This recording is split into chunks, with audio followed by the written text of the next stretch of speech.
Estudiar el presente nos preparará para el futuro.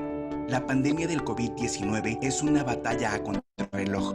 Las decisiones que se apoyen en la ciencia y el conocimiento serán las más efectivas ante esta contingencia. Los especialistas del Centro de Estudios Estratégicos para el Desarrollo de la Universidad de Guadalajara, creadores de Jalisco a Futuro, un instrumento para contribuir al desarrollo del Estado, ahora aplican sus conocimientos para darle respuesta a la pregunta: ¿qué pasará en Jalisco después del COVID-19? Anticipando escenarios para evitar una crisis, el estudio analiza 7 principales temas: salud pública, economía, sociedad, política, demografía, educación, seguridad. El futuro podría ser incierto, pero si nos preparamos podemos tener un mejor escenario y la capacidad de salir adelante. Conoce más sobre las conclusiones de este estudio en el micrositio jaliscoafuturo.mx.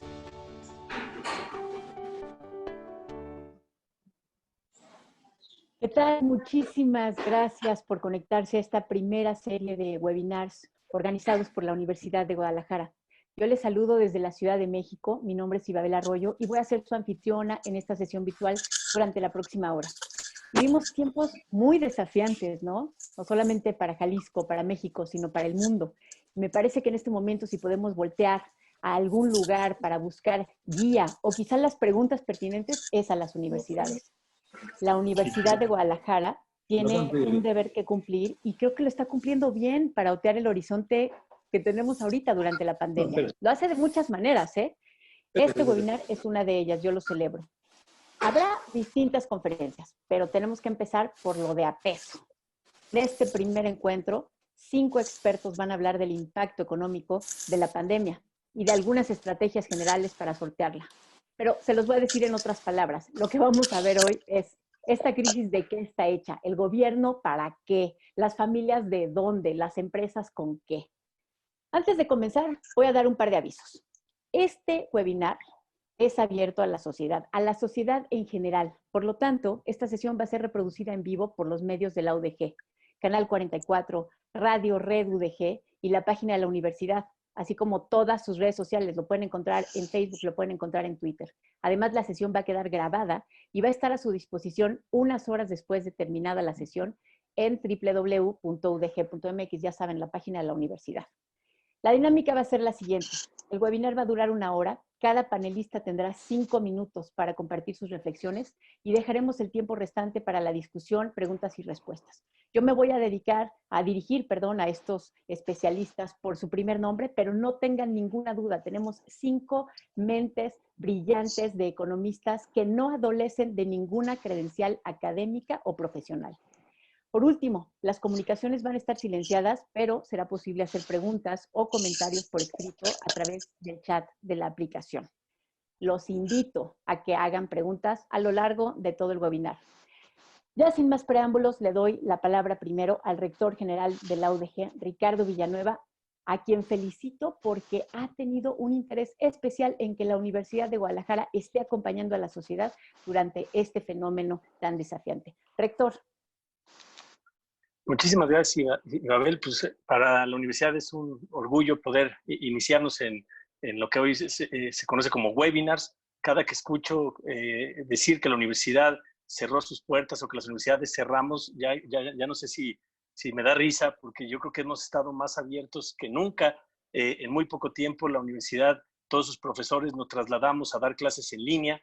Ha sido una experiencia desafiante para todos los universitarios, cómo cerrar las puertas de los salones, pero abrir a través de internet y de estas plataformas, seguir a la universidad abierta. Esta universidad bicentenaria no se cerró ni con la independencia, ni con el proceso de reforma, ni con la revolución. Y bueno, pues hoy estamos demostrando que esta pandemia mundial también es imposible que la universidad cierre sus puertas, y este webinar es una muestra de eso. Y bueno, yo quisiera decir que para mí en esta crisis hemos vivido entre muchas ironías y muchas paradojas. Desde tener tiempo suficiente, el que siempre esperamos tener, que siempre nos quejamos por no tener, y darnos cuenta que tampoco sabemos usarlo. Y también haremos webinars para tratar de entender estas paradojas, como hoy que tenemos más tiempo que nunca, nos damos cuenta que no sabemos usar nuestro tiempo libre. Al fin, estamos en casa con la familia y vemos cómo en China crecen los divorcios. No estamos yendo a clases, pero los niños tienen más tarea que nunca y más trabajo académico que nunca en su vida. En la universidad nos pasa este tipo de cosas. Estamos lejos, pero a la vez yo creo que los universitarios no hemos estado tan unidos como estamos hoy. Decimos que estamos cerrados, pero estamos más abiertos que nunca y veamos lo que está sucediendo con este webinar. No estamos en un auditorio con olor a maderas ni a viejo, estamos en una conferencia virtual en donde todos estamos desde nuestra casa haciendo nuestro aporte. Y bueno, esa paradoja también de lo individual, donde todo el mundo estamos luchando por la salud de nosotros y de nuestra familia, pero a la vez hemos visto muestras de solidaridad y de lo común que hace mucho que no veíamos en la humanidad. Entonces, en estas situaciones de crisis sacamos, a veces vemos lo peor de la humanidad, pero también vemos lo mejor. Y yo creo que los universitarios estamos obligados a mostrar lo mejor de cada uno de nosotros. Y bueno, esta crisis hay que aprovecharla para convertirla en oportunidades para todos. Para la universidad lo ha sido. Todos estamos aprendiendo, estamos usando las nuevas tecnologías para acercarnos a nuestros alumnos y hoy al público en general. Yo quiero agradecer al vicerrector, al doctor Héctor Raúl, a Carlos Iván, a Rodrigo Aguilar, a todo el equipo que hicieron posible que estemos reunidos hoy aquí. Y bueno, pues sin duda a Luis Miguel, a Antonio Sánchez, a Roberto, a Moisés, a Luis Ernesto y a nuestra queridísima Ibabel, que ya extrañamos tu columna en El Informador, pero que bueno, muy pronto te tendremos de regreso, no crees que te vas a escapar de nosotros. Y de lujo la intervención que tenemos hoy de nuestra moderadora.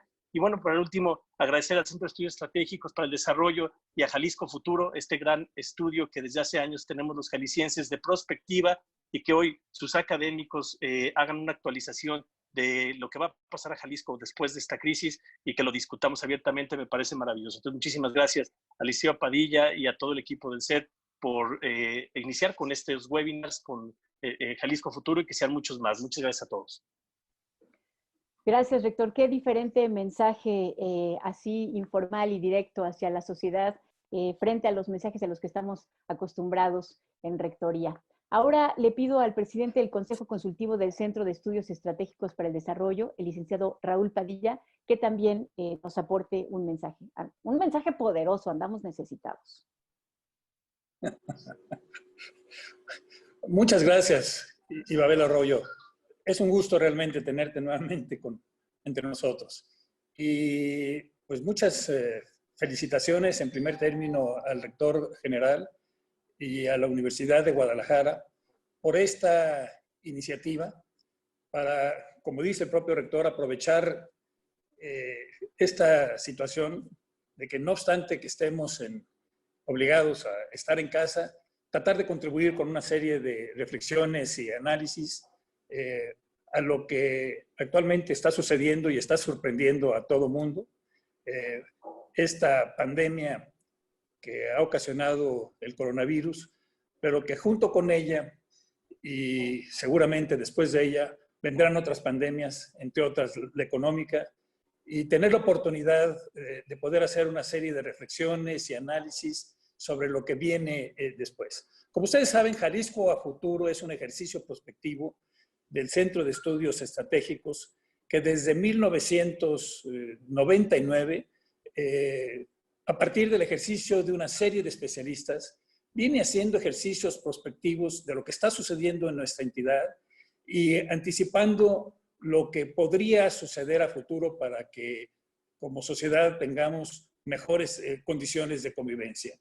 ¿Qué mejor esta contingencia, la epidemia del coronavirus, para llevarnos a elaborar una serie de reflexiones y análisis de lo que vendrá después en el estado de Jalisco? En este primer seminario, que lo hacemos a través de este esquema de webinars, haremos una importante reflexión sobre la situación económica, sobre lo que le espera a la economía de nuestro estado. Se han convocado una serie de especialistas, ya los han presentado y conforme harán uso de la palabra, iremos reconociéndolos para tratar de hacer este ejercicio prospectivo en torno a nuestra economía. A futuro o posteriormente haremos análisis similares sobre otras temáticas que ya se mencionaron y a través de las cuales también trataremos de identificar algunas herramientas que nos podrían ser de utilidad para afrontar de mejor manera esta contingencia.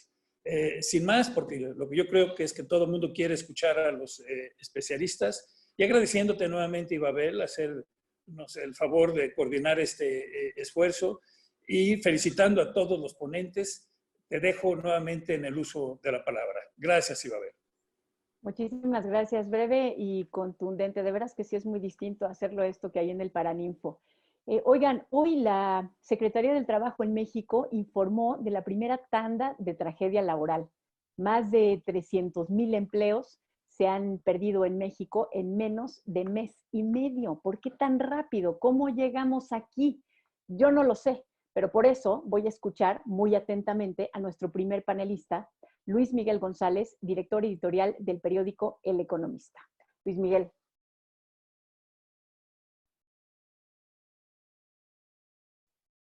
En los primeros 3 meses del 2020 a 100 veces menos gente. Perdón.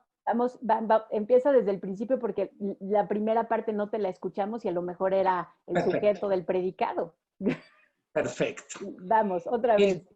Vale, gracias. El coronavirus ha matado en los primeros 3 meses del 2020 a 100 veces menos personas que el hambre, a 20 veces menos gente que el cáncer. La pregunta es, ¿por qué este padecimiento, esta enfermedad está paralizando al mundo? ¿Por qué está generando la mayor crisis desde el 1929? Hay muchas hipótesis. La primera es la novedad. Muchos expertos anticipaban una crisis sanitaria, pero no podían anticipar cómo el mundo reaccionaría. Las primeras imágenes de esta película nos muestran que el mundo no estaba preparado. Ni los sistemas de salud, tampoco los gobiernos, ni mucho menos el sector empresarial. Esta observación vale para los organismos multilaterales. Otra razón que me parece que es muy poderosa es, se trata de un virus que apareció y se esparció en algunas de las zonas más ricas del mundo. China, norte de Italia, Madrid, Barcelona, Londres, Nueva York, Los Ángeles. De la primera ola, la única excepción es Irán. Los lugares afectados son centros neurálgicos de la economía mundial. La verdad es que la historia hubiera sido muy diferente si la crisis hubiera estallado en el centro de África. El mejor ejemplo de esto es el ébola. El hecho que haya aparecido en centros neurálgicos de la economía mundial significa que se dislocaron cadenas de valor de impacto mundial. La automotriz, la electrónica, incluso la industria del lujo son de los mejores ejemplos. Se desquiciaron los mercados de materias primas. El petróleo es el más emblemático. También se paralizaron actividades que son muy relevantes económicamente, pero sobre todo simbólicamente. El turismo y mención aparte merecen el deporte y los espectáculos. Son un gran negocio, pero también son puntos que enfocan nuestra atención y que de alguna manera modulan nuestros estados de ánimo. Sin deporte y sin espectáculos, esta crisis es muy diferente. Es la primera crisis de salud que ocurre en los tiempos de plena implementación de las redes sociales. Estas están actuando como amplificadores de estados de ánimo. En estos momentos, las redes sociales multiplican los miedos y la incertidumbre. También reproducen, amplifican los sentimientos de xenofobia y, por supuesto, de solidaridad. Es una crisis que se mueve muy rápido, mucho más rápido que los gobiernos. Las primeras respuestas fueron tibias en lo relativo a la salud y muy débiles en lo económico. Hubo bajas de tasas de interés y pequeños apoyos fiscales. Se trató de hacer lo mismo que en 2009 sin entender que se trataba de una crisis diferente. No hubo reconocimiento de que se trataba de un fenómeno extraordinario que requería medidas extraordinarias. ¿Para qué le sirve el apoyo fiscal o un crédito a alguien que no puede salir de casa? ¿Cómo estimular industrias que viven precisamente que la gente tenga tiempo libre y entusiasmo para gastar? En el frente médico no hay vacuna, pero tampoco hay vacuna en el terreno económico. Por eso los mercados han reaccionado con caídas tan brutales. La pérdida de valor ya ahora es mayor a la que hubo en 2009 y no hay ninguna razón para creer que esta pérdida de valor se recuperará pronto.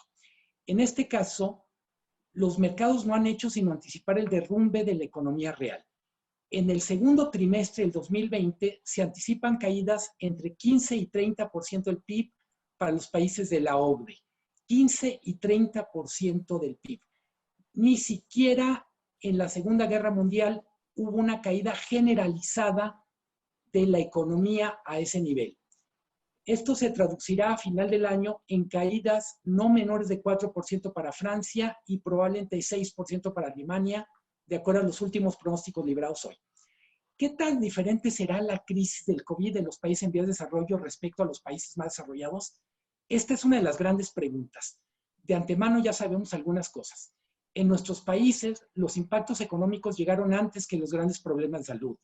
Tenemos las pérdidas de empleo, los que hablaba Ibabel, pero también tenemos ya la postergación de grandes decisiones empresariales y la parálisis de cadenas de valor muy representativas para México. En la parte alta del espectro, la industria automotriz; en la parte baja, las remesas. Sabemos que tenemos menores recursos fiscales y sistemas de salud menos equipados. La única ventaja posible es que tenemos la experiencia de los otros países. ¿Podremos aprovecharla? ¿Estarán ellos dispuestos a compartirla? Hay que recordar que uno de los factores que incrementa la incertidumbre en estos momentos es el debilitamiento de los mecanismos internacionales de colaboración. Vivimos una época de nacionalismo miope creciente. ¿Cómo saldremos de la crisis? Se habla de dos escenarios. Una crisis en forma de V y otra en forma de L. La primera implica una recuperación rápida, una especie de despertar vigoroso después de la hibernación. La otra implica un largo periodo de estancamiento luego de la caída. Lo único seguro es que 2020 será un año de caídas generalizadas en el mundo. En el comportamiento del 2021 dependerá de la duración de la crisis sanitaria, que depende de los sistemas de salud, y también dependerá el 2021 de la eficacia de las políticas económicas que se implementen. La crisis no implica la suspensión de los problemas que ya tenemos: desigualdad, baja productividad, ineficiencia, las amenazas del cambio climático. La crisis agudizará el desarrollo de tendencias que ya están en marcha. Me parece importante destacar cómo el comercio electrónico devorará al comercio tradicional y cómo mercados laborales muy disfuncionales lo serán aún más en la medida en que la pérdida de empleo agudizará el desequilibrio de los actores. Quien busca empleo estará en condiciones más vulnerables en el 2021 de lo que ya estaba en el 2020. El Estado y las empresas estarán a prueba en esta crisis. No es un juego de suma cero. El mundo necesita más Estado, pero también más empresas. No regresaremos a la normalidad que dejamos en el momento en que entramos a este túnel. Ay, Luis Miguel, qué barbaridad. Pensé que iba a ser un poco más optimista cuando dijiste que todo esto era como de zonas ricas, pero ya que dibujaste todo el escenario, bueno, esperaremos a que la gente que nos está observando nos mande sus preguntas. Les recuerdo que pueden mandarlos a lo largo de toda la transmisión. En un momento vamos a empezar a planteárselas a nuestros panelistas y pasamos ahora a ver ¿cuál es el papel del gobierno en esto? Dijo ahorita Luis Miguel que necesitamos más Estado, pero también necesitamos más empresas. Y para esto, para que nos dé una luz, una guía o nos plantee los ejes, le doy la palabra al director de la División de Economía y Sociedad de UCEA, de la Universidad de Guadalajara, Antonio Sánchez Bernal. Antonio.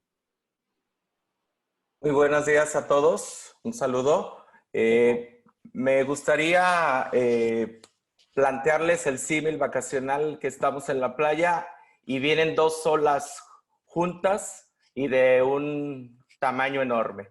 La pregunta es, ¿cómo salimos de la primera para enfrentar a la segunda? Si me permiten, la primera ola, el primer momento, es la emergencia del COVID. Esta, como ya se mencionó aquí, nos llegó acompañada ya con shock externos como caída del precio del petróleo, devaluación de peso y caída de la bolsa. Ante el momento de emergencia sanitaria decretado por el gobierno estatal y federal, se suspenden las actividades económicas. El consumo cae inmediatamente. El sector turismo, comercio y servicios inmediatamente ven una reducción importante de sus ventas. ¿Esto qué ocurre? El mercado de trabajo.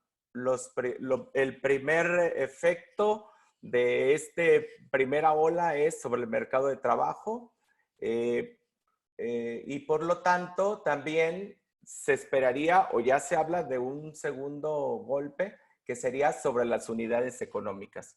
Estamos hablando en México de 5.7 millones de unidades económicas, de las cuales 4.1 La mayoría son micro, pequeñas y medianas empresas. Entonces, además, la composición del mercado de trabajo, la mayoría de personas laboran en el sector servicios, comercios y en un tercer sector manufacturero. Entonces, el efecto de esta primera ola es inmediata sobre el empleo.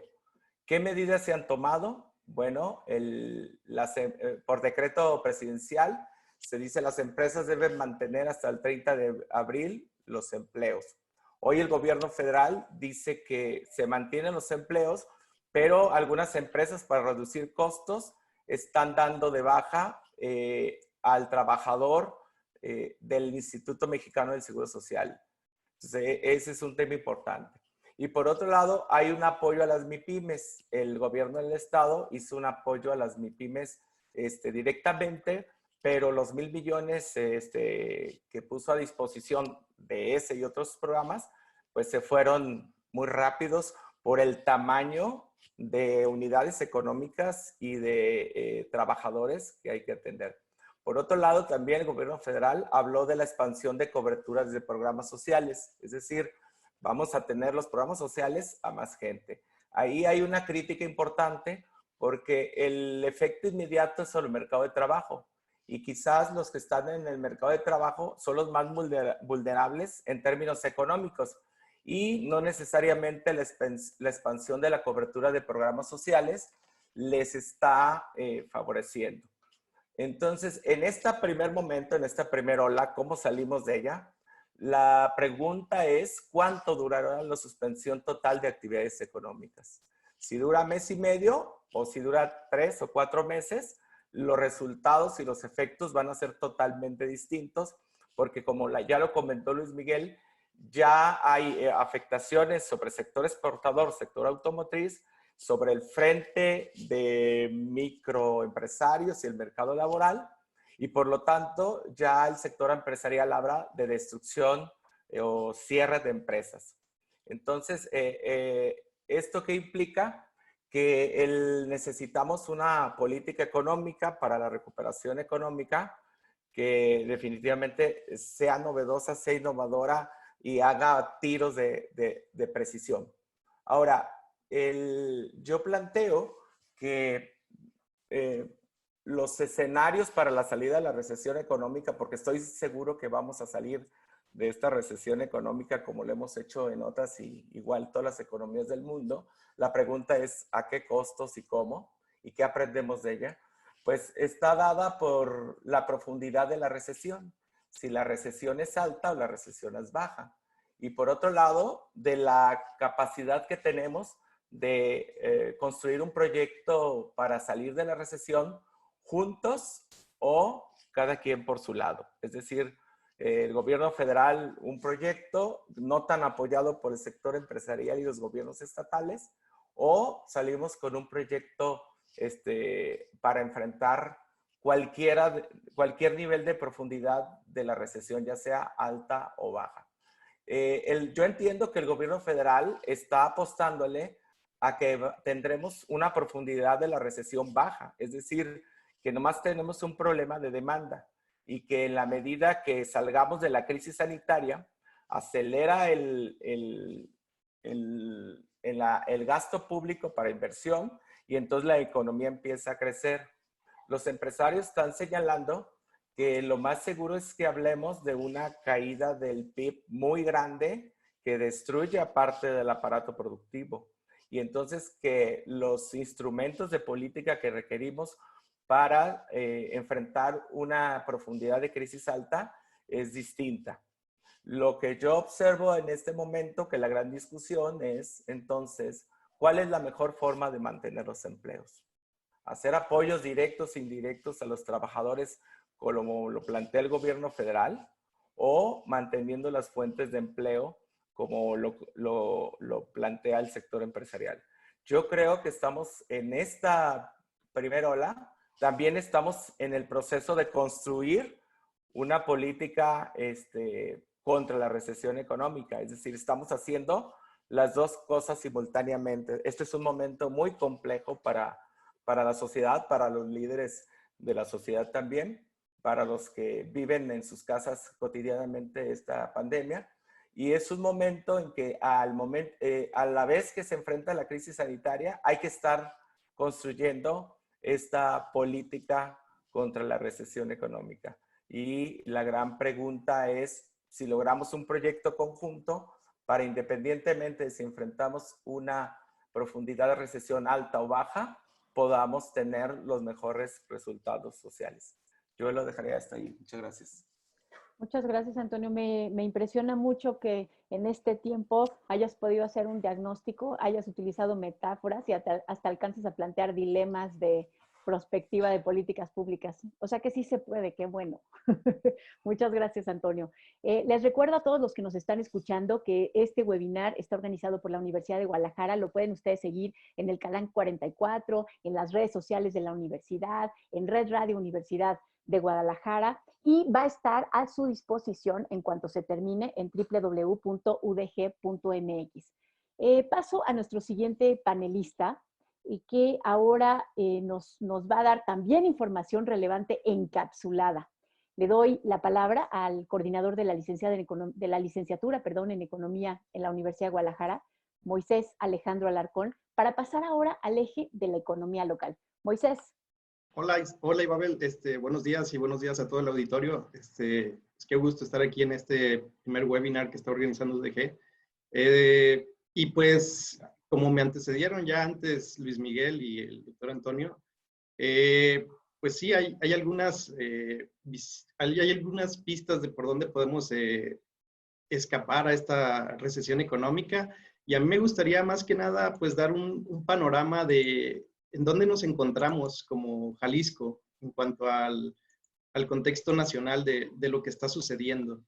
Y me gustaría pues comenzar primero por ver la dimensión de lo que representa Jalisco, independientemente de aspectos culturales que nosotros podamos identificar. Si nos vamos solamente a unidades económicas y a empleo, en lo que es los censos económicos, pues a nivel nacional existen 4.700.000 empresas a nivel nacional de unidades económicas. Jalisco representa el 7% de esas unidades económicas a nivel nacional, para que nos demos una idea de cuánto representa Jalisco y de cuánto representaría una caída de Jalisco en cuanto a sus niveles económicos. En empleo, también en los censos económicos, pues tenemos que 26 millones de empleo es lo que se está registrando en los censos económicos, y 2 millones de esos empleos pertenecen a Jalisco, es decir, el 7.7% también, que es una buena parte. Es decir, Jalisco es casi la 10ª parte de lo que es la dimensión nacional de la economía. Pues para darnos una idea de lo que representa. Ahora, si vemos esos 2 millones de empleos en Jalisco y esas 333.000 empresas en Jalisco, la mayor parte de ellas, el 87.7% de las empresas, pues están agrupadas la mayor parte en comercio y en servicios no financieros. ¿De qué nos habla esto? Bueno, si nosotros vemos las noticias, lo que ha pasado últimamente en los diarios con no salgas, quédate en casa, los sectores más afectados son los de comercio y son los de servicio. Y paradójicamente son las empresas que mayormente constituyen el aparato productivo en México. De hecho, el 66% del empleo está aglomerado en estos dos sectores económicos, que son los más afectados por ahora en la economía a nivel nacional. Otros datos aquí pues importantes que les podría compartir son que si dividimos a estas unidades económicas y a todo este empleo que se está generando en Jalisco y los agrupamos por tamaño de empresa en micro, pequeña, mediana y gran empresa, pues lo que podremos ver es que las pymes, que son las más afectadas en todo este contexto, pues constituyen el 99.9% de las empresas o de las unidades económicas y están aportando el 78% de todo ese empleo. Ya lo decía por ahí Luis Miguel, hay algunas estrategias que podrían establecerse de introducirse a estas dinámicas de vender en línea o de relacionarse en línea con proveedores o con clientes. Pero si nos fijamos en las estadísticas, en promedio, en Jalisco solamente, el 75% de las empresas utilizan equipo de cómputo y el 72% internet. Ojo, que solamente estoy diciendo que utilizan estos servicios o estos equipos de cómputo, pero no estoy diciendo que necesariamente las empresas que tienen internet y equipo de cómputo tengan una terminal para estar haciendo cobros por este medio, ni tampoco estoy diciendo que estas empresas lancen a venderse por algunas plataformas como pudieran ser Amazon o Mercado Libre. Solamente estoy diciendo que tienen la infraestructura, pero no sabemos si lo hacen. Y sí sabemos que existe pues entre un 25 y un 30% de empresas que no tienen acceso a esta infraestructura y que difícilmente pues podrán salir de la crisis de aislamiento por medios electrónicos. Eso es algo que complica un poquito más toda esta situación. De hecho, para ponerlo también en contexto de cuál es la problemática social que se está generando por estas pérdidas de empleo que ya mencionaba el doctor Antonio, es que en las MIPYMES, solamente en las MIPYMES, si nosotros tratamos de sacar un promedio de cuántos empleos son de tipo familiar, pues allí lo tienen en el dato. El 22% de los empleos pues son familiares en las MIPYMES. Es decir, 1 de cada 5 puestos de trabajo que se están generando allí, pues son familiares de los dueños o es el mismo dueño el que puso la empresa y está pues también empleando a su esposa o a su hijo o a su sobrino o a su tío. Entonces esto nos habla de que no solamente va a haber un impacto a nivel económico, sino a nivel familiar, porque bueno, cuando se cierra una empresa, pues también se está cerrando el empleo para otra parte de esas familias que son familiares que trabajan allí mismo. Y bueno, para cerrar esto, ha habido muchas fases de cómo enfrentar estas contingencias, pero a mí me gustaría explicarle un poquito al público, y este diagrama lo retomé de Intracen, que es una página que está ahí en internet, de cuáles son las etapas por las que pudiéramos transitar nosotros. Un poco de esto ya lo señalaba el doctor Antonio, pero la primera etapa, que es la etapa en donde nos encontramos nosotros, es esa parte de confinamiento, en donde las personas no salen de casa. Y esto está obligando a empresas a cerrar sus negocios de manera parcial o total, porque no pueden establecer actividades. Y esto está afectando sobre todo el sector del turismo, transporte, retail, comercio, hospitales y restaurantes y entretenimiento. Pudiéramos creer que en un futuro muy cercano va a haber otra etapa que es la disrupción de cadenas de valor, que ya está sucediendo en algunas empresas, sobre todo de los ramos manufactureros o de exportación, en donde no pueden conseguir insumos que necesitan para poder fabricar sus productos o, dicho de otra manera, tampoco pueden estar exportando porque ahora los requerimientos para exportación se están volviendo un poquito más minuciosos por la propia emergencia sanitaria. Paulatinamente creemos que vamos a llegar a una tercera fase donde la demanda va a estar bastante deprimida porque hay una incertidumbre muy grande. Es decir, las personas al no saber lo que está sucediendo, pues están optando por ahorrar. Y como están ahorrando para el futuro, pues entonces la demanda se está deprimiendo pues cada vez más y esto está afectando a todos los sectores. Y finalmente, pues habrá una fase de recuperación que esperemos que llegue pronto. Ya mostraba algunos escenarios el doctor Antonio, pero esto va a suceder cuando desaparezca la emergencia sanitaria y termine el confinamiento de las personas en sus casas. Y aquí sí pudiéramos hablar de algún tipo de recuperación. Pues hasta aquí mis comentarios, Ibabel. Muchas gracias, Moisés. Les recuerdo a quienes escuchen que yo me dirijo a nuestros expertos panelistas por su primer nombre, pero no duden ni por un momento de sus credenciales académicas y profesionales. Además, si ustedes están interesados en ver las gráficas o algunas de los documentos que han puesto en pantalla nuestros panelistas, estos estarán a su disposición en la página www.udg.mx en cuanto esté listo también este webinar ya grabado un rato después de la transmisión. Antes de pasar a nuestro siguiente panelista, les dejo a los 5 expertos algunas de las preguntas que ya han llegado para que vayan viendo cómo pueden responder al final o más adelante sobre estas. Dos les voy a dejar, han llegado más, pero les voy a dejar 2. O sea, una que inquieta mucho a quienes nos están escuchando es la deuda. ¿Debe endeudarse México o no debe endeudarse México para mitigar la crisis económica? Y la otra que les preocupa tiene que ver con algo que dijo Luis Miguel González, pero que yo creo que tiene que ver con lo que han dicho los 3 panelistas que ya han hablado, que tiene que ver con el gobierno. ¿De qué tamaño tiene que ser el gobierno? Cuando Luis Miguel González dijo que si se necesita más Estado o más empresa o no era un juego de suma cero, ¿a qué se refiere? ¿Se refiere a más gobierno? Esa es otra de las preguntas que ahorita les dejo y después traeremos más. Ahora paso a darle la palabra a nuestro siguiente panelista, al cuarto, a Roberto Arechederra. Él es director de Bursar Banca de Inversión, y creo que quienes nos están escuchando les va a interesar mucho lo que él viene a explicarnos, que son algunas de las estrategias que desde las empresas se pueden tomar para sortear la crisis. Roberto.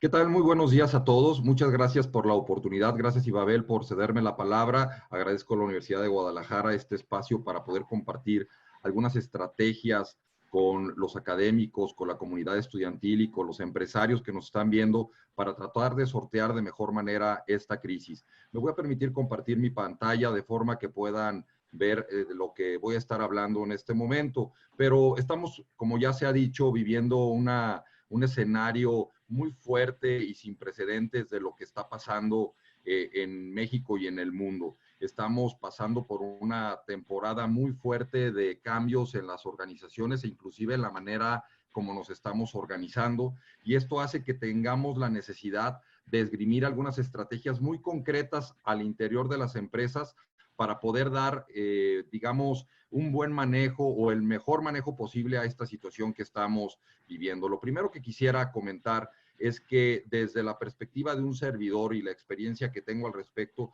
veo que necesitamos estrategias rápidas, muy concretas y que permitan hacer algunos cambios y ajustes en las organizaciones. Y lo veo desde tres elementos muy concretos. La primera parte es la estrategia en general, que ahorita voy a hablar de ella. La otra parte es la situación financiera de la organización y cómo la controlamos. Y la tercera parte es lo que es la dirección de la organización y cómo la vamos a gestionar. Hablando muy concreto de ambas o de las tres, podemos decir primero que, hablando de la estrategia, tenemos que revisar la misión, la visión y los valores de la organización como una primera parte.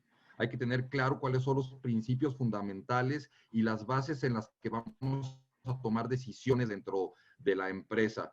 Y una vez teniendo en claro esto, tenemos que esgrimir estrategias rápidas en los distintos rubros de la organización. ¿A qué me refiero? Primero tenemos que revisar los clientes, la parte de qué tenemos en el flujo de efectivo hacia futuro, qué cartera por cobrar tenemos y poder tratar de maximizar la liquidez futura haciendo algunos acuerdos con clientes. Y a su vez también con proveedores. Qué planes de pago vamos a ejercer, pedirles algunos pagos hacia futuro un poquito más largos, poder esgrimir algunas estrategias en general. Aquí me quisiera detener un momentito en estos dos, en clientes y proveedores, para decir lo siguiente. Estamos viviendo una época en donde la solidaridad va a ser sumamente importante, donde probablemente empecemos a ver algunos dejos de economías hasta de trueque en las organizaciones y en las personas. Y esto es importante tomarlo en cuenta. Las empresas tenemos la responsabilidad de pagar a nuestros proveedores, a nuestros empleados, pero también tenemos la dificultad de la liquidez. El de encontrar un sano equilibrio entre lo que yo puedo hacer como empresa y lo que los proveedores me pueden ofrecer, porque a lo mejor yo le tengo que pagar una factura a un proveedor, pero puedo tomarme algún tiempo más o pagar parcialmente y asimismo pedirle a los clientes que me paguen parcialmente. Otra parte que tenemos que revisar es la estrategia comercial. ¿Cómo la vamos a esgrimir hacia el futuro? ¿Vamos a utilizar e-commerce? ¿Vamos a seguir utilizando email? ¿Cómo aprovechamos el talento de nuestra gente para poder continuar generando ingresos, poder continuar generando ventas hacia la organización? Y tenemos que también aprovecharnos de qué estrategias vamos a escribir en la parte de inventarios, en el personal, en la parte de financiamiento, si tenemos créditos y cómo los podemos usar, en la parte de tecnología. Otra parte de la estrategia que tenemos que ver es la financiera. ¿Cuál es el plan de la empresa para manejar el flujo de efectivo? Hay que decidir para qué sí y para qué no se utilizan los recursos económicos que tiene hoy la empresa y cómo podemos sacarles el mayor jugo. Hay que elaborar flujos de efectivo semanales, de manera que podamos decidir qué podemos ir pagando semana a semana, cuáles son los ingresos que voy a estar teniendo y en base a esos ingresos tomar decisiones de egreso, qué pagos puedo hacer bajo una jerarquía, entendiendo pues que la gran mayoría de los empresarios lo que estamos tratando es de sostener las fuentes de empleo. Y por otra parte, ajustar nuestro presupuesto anual. En la época que estamos experimentando, va a ser cambios muy fuertes en las expectativas de venta, de ingreso, de gasto. Efectivamente, los costos pueden ir cambiando. Vamos a vivir una nueva realidad y los presupuestos se tienen que ajustar. Claro, vivimos gran incertidumbre y hablar de un presupuesto el día de hoy pues se torna complicado, pero lo tenemos que ir planteando de forma que sea flexible y que podamos irlo ajustando conforme las circunstancias se vayan presentando en la organización y conforme los distintos cambios en la vida económica y social del país se van dando o regresando a lo que le podremos llamar una relativa nueva normalidad. Y la otra parte que tenemos que generar estrategias es en la directiva. Hay que ver qué estructura vamos a tener a la organización, cómo la vamos a manejar durante y después de la crisis, qué mecanismos de comunicación interna vamos a tener. Los empleados tienen mucho estrés, están queriendo tener mucha información, hay que tener mecanismos donde la dirección, el liderazgo les esté informando constantemente de qué son las medidas que se deben de tomar y conforme a la misión, visión y valores de la organización, cómo se van a ir tomando ciertas decisiones. También la comunicación externa, cómo comunicamos todas estas estrategias a nuestros proveedores, a nuestros clientes, al gobierno, en general a los terceros interesados. Generar un comité interno de toma de decisiones en tiempos de crisis es muy importante y todas estas estrategias irlas esgrimiendo de una forma que podamos ir probando y midiendo. Generar este plan que pueda irnos llevando a tener una prueba y medirlo e irlo ajustando conforme se vayan dando las circunstancias. Y básicamente estas son algunas de las estrategias que podemos esgrimir dentro de la organización y que por supuesto estarán a la disposición de todos ustedes para que las puedan analizar más calma posteriormente. Y les agradezco mucho las atenciones y cedo los micrófonos de nueva cuenta, Ibabel. Muchas gracias. Muchas gracias a ti, Roberto. Antes de pasar a nuestro siguiente panelista, fíjate que una de las preguntas que llegaron creo que te la tengo que hacer ahorita y tiene que ver con el trueque. ¿Qué tan importante es el trueque? ¿Nos lo podrías explicar en minuto y medio Claro. para saber cómo se puede utilizar en las empresas? Fíjate que es una pregunta muy interesante. Desde el inicio de lo que es el comercio y las empresas, hace ya muchos cientos de años, el trueque fue un elemento fundamental para poder conseguir lo que las personas necesitaban. En estos momentos, la tecnología facilita regresar de nueva cuenta a este tipo de economías donde el dinero pasa un poco de lado y podemos generar algunos mecanismos de intercambio entre las organizaciones. Y estoy seguro que se va a ir dando conforme la crisis se vaya prolongando y hay que tomarlo en cuenta para todas las empresas. ¿Qué es esto? Oye, pues yo necesito el producto A y te lo puedo intercambiar por el producto B y entonces las empresas pueden estar haciendo este tipo de intercambios para poder solventar las necesidades básicas, inclusive entre las personas. Por ejemplo, alguien que necesita algo de frutas y verduras, puede hacer algún servicio para la persona que los provee, alguien que, por ejemplo, una persona que vende frutas y verduras le puede pedir a un jardinero que le ayude a cortar su jardín y a cambio de esto dar intercambio de estos servicios. En fin, vamos a ver muchas cosas que al respecto se van a ir dando. La gente con su creatividad, usando las nuevas tecnologías, va a poder llegar a muchos esquemas de estos, donde el e-commerce, donde los webinars, el correo electrónico, la nueva, digamos, los nuevos emprendimientos digitales van a dar pie para que las empresas busquen mecanismos para subsistir y las personas también. Muchas gracias, Roberto. Paso entonces a nuestro quinto y último panelista, pero no por eso menos importante. De hecho, a ustedes les va a interesar mucho porque él nos va a hablar sobre lo que pueden hacer las familias. ¿Qué pasa con la economía familiar? Le cedo la palabra a Luis Ernesto Ocampo. Él es coordinador de la Maestría en Negocios y Estudios Económicos. Y Luis Ernesto, antes de que empiece, solamente te dejo sobre la mesa una de las preguntas que también están llegando ya, que tiene que ver con el ahorro. Me imagino que tú vas a hablar sobre eso, pero esa ya está ahí, esa pregunta. ¿Debe ahorrar la gente o debe consumir más? Te cedo la palabra, Luis Ernesto. Hola, buen día, Ibabel y distinguidos colegas. Un gusto estar aquí acompañándolos y aprovechando esta oportunidad para llegar a la comunidad en general e intentar dar un poco de luz o de explicaciones sobre este tema que es complejo y enrevesado. En primer lugar, voy a aprovechar lo que ya dijeron mis colegas muy atinadamente y muchas de las cosas que ellos han comentado me servirán de punto de partida para hablar qué podemos hacer desde la perspectiva del ingreso familiar y de los presupuestos de las familias jaliscienses para salir adelante ante esta situación en la que nos encontramos. Vale la pena mencionar, de la población económicamente activa de Jalisco, alrededor del 47.9% de las personas están ubicados en el sector informal. Esto es más o menos 1.800.000 jaliscienses, con todas las limitaciones respecto de acceso a la seguridad social o de estabilidad en el ingreso que esto representa.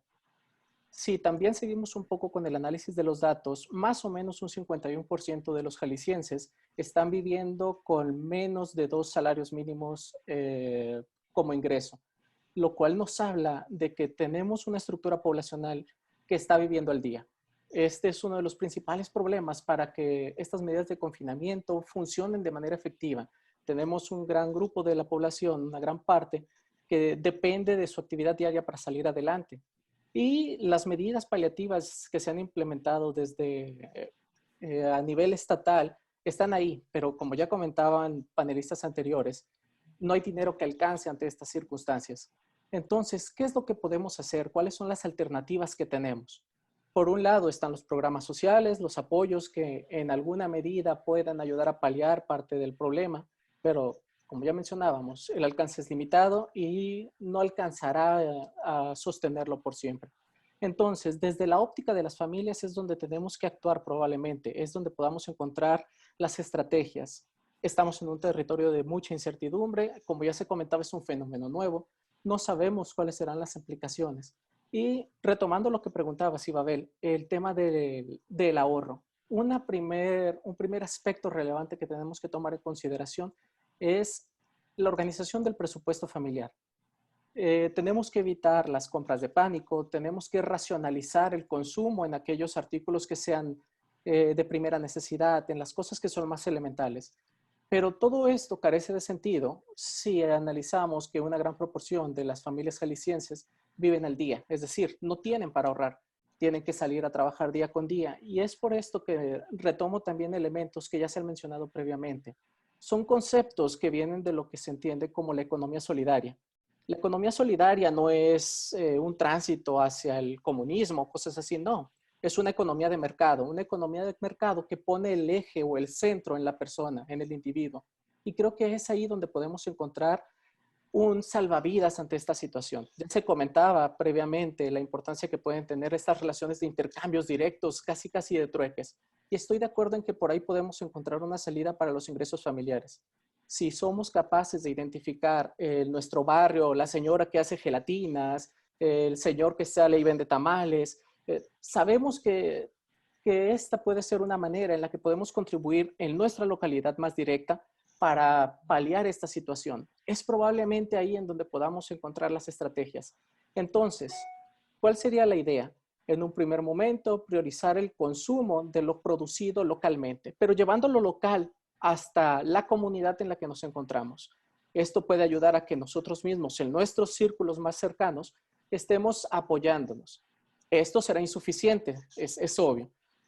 Habrá personas que no tendrán los recursos suficientes o que tendrán que padecer estas circunstancias. Pero si tomamos una lógica de economía solidaria en donde prioricemos a las personas y digamos, ¿sabes qué? Pues yo sé que don Beto lava carros, voy a ir con él y voy a pedirle que me eche la mano para lavar mi carro. Yo sé que doña Juanita hace tamales, entonces le voy a comprar a ella para cenar hoy. Este sería un primer paso. Y con esta misma lógica, con estos conceptos de economía solidaria, podríamos llegar posteriormente a esquemas de producción que involucren una lógica así. Es decir, que nos organicemos entre la comunidad a nivel local, una vez más entendiendo la localidad como mi colonia directamente, mi barrio, para producir algo, para comercializarlo entre nosotros. Para esto se requerirán apoyos, se requerirá organización, se requerirá definición de los derechos de propiedad sobre lo que se esté haciendo. Pero a pesar de que todo esto requerirá de mucho esfuerzo, creo que podría ser un esfuerzo mucho más productivo. Entonces, en las familias hay que priorizar la organización de los presupuestos, destinar el gasto a aquello que sea esencial. No hay que dejar de gastar por temor o por pánico, pero tampoco hay que hacer lo opuesto. Un consumo de pánico desmedido, que voy a comprar, no sé, cartones y cartones de papel higiénico, no sé para qué lo quiero, pero como suena higiénico y como la higiene es importante, pues lo compro. Entonces, evitar este tipo de cosas, racionalizarlo, pero más allá de esto, empezar a pensar en comunidad. ¿Qué podemos hacer para que en una economía de mercado nos ayudemos entre todos? Ese sería mi comentario inicial, Ibabel. Muchas gracias. Muchísimas gracias, Luis Ernesto. Creo que va a ser muy útil. Fíjate que me llama la atención que fuiste, creo que el más optimista de nuestros expertos, porque por lo menos dices, bueno, por aquí se puede caminar, por aquí pueden transitar los individuos. Paso entonces ahora a las respuestas a algunas de las preguntas que han planteado los participantes. Me gustaría primero ver lo que tiene que ver con la deuda, que la deuda del gobierno mexicano debe o no debe endeudarse, cuánto, en qué tiempo, cómo. No sé cómo le hacemos, levantan la mano para decirme quién. Ya, Luis Miguel, además tú, creo que, a ver, Luis Miguel González, entonces le damos audio. La deuda tiene, digamos, dos maneras de encuadrarse. El gobierno mexicano tiene efectivamente margen para endeudarse porque no tiene un nivel muy alto de deuda como proporción del PIB. México tiene un nivel de deuda respecto al PIB de alrededor del 45%. Para ponerlo en perspectiva, España está en el 105% y Japón está en el 200%. ¿Cuál es el problema con pensar en una alternativa de la deuda en este momento? Para decirlo con todas las letras, si es endeudarse para seguir haciendo dos bocas, para perseverar en el rescate de Pemex, pues francamente no tiene mucho sentido. Yo me imaginaría aprovechar el margen de endeudamiento en un contexto de reestructuración de la estrategia económica del gobierno. No, insisto, hay margen para endeudarse. México no es un país que tenga niveles muy altos de deuda, pero me parecería en este contexto un crimen endeudarse para hacer proyectos que desde antes de nacer ya tienen pinta de elefantes blancos. Antonio Sánchez levantó la mano, creo que quiere hacer también alguna acotación. Antonio, ¿le damos sonido? Espera, Antonio, todavía no tiene sonido. A ver, Germán, nuestro apoyo técnico. Déjenme ver si yo lo puedo hacer. Ahí, bueno, mientras tanto les recuerdo que esto lo pueden ver en todas las redes de la universidad. Ya, Antonio, ya tiene sonido, no te lo puse yo. Listo. Muchas gracias. Coincido y estoy a favor. Creo que el instrumento principal que tendrá el gobierno federal es la deuda pública. Solamente que coincido con lo que dice Luis Miguel, pero hay que hacerlo rápido. ¿Por qué? Porque la deuda pública mundial es 3 veces el PIB de la economía mundial. Porque los países europeos y Estados Unidos ya crecieron su deuda pública para hacer estos paquetes de recuperación económica. Entonces, así como estamos viendo que se acaban los medicamentos en el mundo y que están restringidos algunos medicamentos y equipamiento médico, también la deuda pública en un momento dado podemos llegar tarde a ese mercado. Entonces, creo que hay mucha reticencia del gobierno federal, pero no veo salida y sobre todo si la pandemia pega fuerte, la presión en el gasto de salud nos va a generar una presión en finanzas públicas muy fuerte. Gracias. Antonio, qué bueno que estoy contigo. Ya nos queda poco tiempo, pero una de las inquietudes también que han planteado los participantes tiene que ver con las etapas de las que hablaste en tu presentación y sobre todo lo que les preocupa es la escasez y el cuándo. ¿Cuándo va a llegar una etapa de escasez si es que esta llega? Bueno, creo que estamos hablando de meses, ¿no? De meses para escasez. Pero sobre todo ya se habla de una potencial escasez fuerte en proveeduría de sector exportador de punta. Esa parece ser que China ya tiene problemas de proveeduría y en alimentos afortunadamente parece que hay una estrategia sólida para mantener la cadena alimentaria, que eso es crucial en estos momentos. Ok, muchas gracias, Antonio. Bueno, nos quedan 6 minutos, tenemos muchas preguntas. Déjenme seleccionar alguna otra porque creo que por allí hay unas también dirigidas bueno, no están dirigidas a Luis Ernesto, yo se las estoy dirigiendo, para que explique un poco más sobre lo que pueden hacer. Fíjense qué curioso, la pregunta tiene que ver con las jefas de familia. ¿Qué les toca a las jefas de familia hacer, Luis Ernesto? Bueno, en la estructura de la economía familiar, en México en general y Jalisco en lo particular, el papel de la jefa de familia es central. Muchos nos quejamos de la existencia de un patriarcado, pero para ser sinceros, a la hora de organizar el gasto, a la hora de gestionar los recursos, particularmente son las mujeres las que suelen llevar el control en las familias de México. Y es entonces aquí en donde tenemos que poner el foco en estos aspectos de los que hablábamos previamente. Tiene que salir de las mujeres de Jalisco, de las mujeres de México, esta visión racional de el ejercicio presupuestal, que digamos que ya más o menos existe una expertise. Tienen el conocimiento, tienen la habilidad, tienen la destreza para gestionar los recursos escasos, porque pues nuestra estructura social las ha obligado a eso, a gestionar los gastos de la mejor manera posible. Y es aquí en donde, digo, es una tarea para todos, pero ciertamente tenemos que reconocer que ellas tienen un camino más recorrido que nosotros para entender cómo se debe de distribuir el presupuesto. Entonces, ¿cuál sería su papel?